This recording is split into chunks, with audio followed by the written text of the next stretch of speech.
सान्या भारती और आप देख रहे हैं बिहारी खबरें। कोरोना महामारी के खतरे के बीच बिहार में चुनाव टालने की मांग पर नीतीश कुमार के खास सलाहकारों ने यही तर्क दिया है। उन्होंने कहा, कोरोना संकट के बीच दक्षिण कोरिया में चुनाव हुए हैं, सिंगापुर में भी कोरोना संकट के बीच ही चुनाव हुए हैं। वहीं कोरोना के खतरे के बावजूद अमेरिका में चुनाव होने जा रहा है, फिर बिहार में चुनाव क्यों नहीं हो सकता है?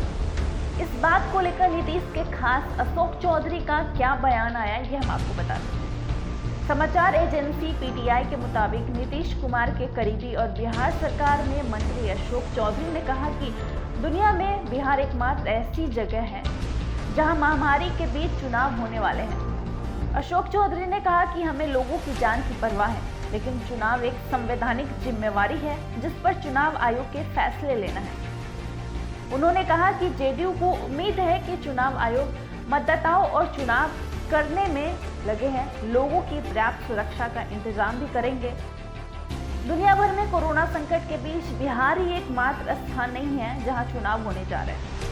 हाल में दक्षिण कोरिया में आम चुनाव हुए हैं, सिंगापुर में भी चुनाव हुए हैं। कोरोना से भारी तबाही के बावजूद अमेरिका में भी इसी साल नवंबर में राष्ट्रपति का चुनाव होने जा रहा है। अशोक चौधरी ने कहा कि उनकी पार्टी चुनाव के लिए कोई दबाव नहीं बना रही है। ऐसा नहीं है कि जेडीयू की मर्जी से चुनाव होने चाहिए, लेकिन उनकी पार्टी की सोच है कि एक निर्वाचित सरकार का कार्यकाल पूरा होने से पहले चुनाव कराना संवैधानिक जिम्मेवारी है। कुछ लोग चाहते हैं कि बिहार में चुनाव स्थगित हो जाए। ऐसी स्थिति में जेडीयू की राय है कि ये चुनाव आयोग पर छोड़ दिया जाना चाहिए। चुनाव आयोग जो भी फैसला लेंगे सही लेंगे।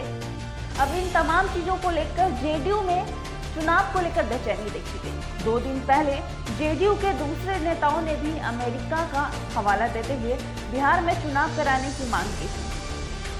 अब अशोक चौधरी ने अमेरिका के साथ साथ दक्षिण कोरिया और सिंगापुर का भी हवाला दिया है।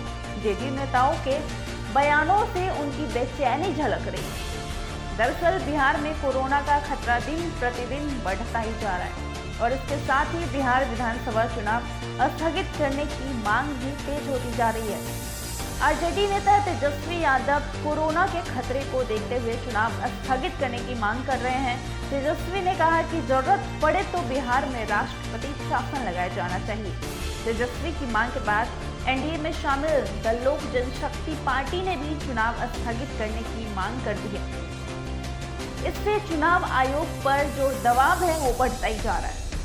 उधर आरजेडी ने चुनाव आयोग को ज्ञापन देकर पारंपरिक तरीके से चुनाव प्रचार करने की अनुमति देने की मांग की है। ऐसे में आरजेडी ने कहा है कि अगर उसे वोटरों के बीच जाकर प्रचार करने की अनुमति नहीं मिली तो वह चुनाव में शामिल नहीं हो सकेंगे। आरजेडी के महागठबंधन में शामिल दूसरी पार्टी में भी ऐसे ही मांग की जा रही है। फिलहाल के लिए इतना ही। बने रहे हमारे चैनल बिहारी खबरें के साथ ही हमारे चैनल को लाइक और सब्सक्राइब करना ना भूलें। धन्यवाद।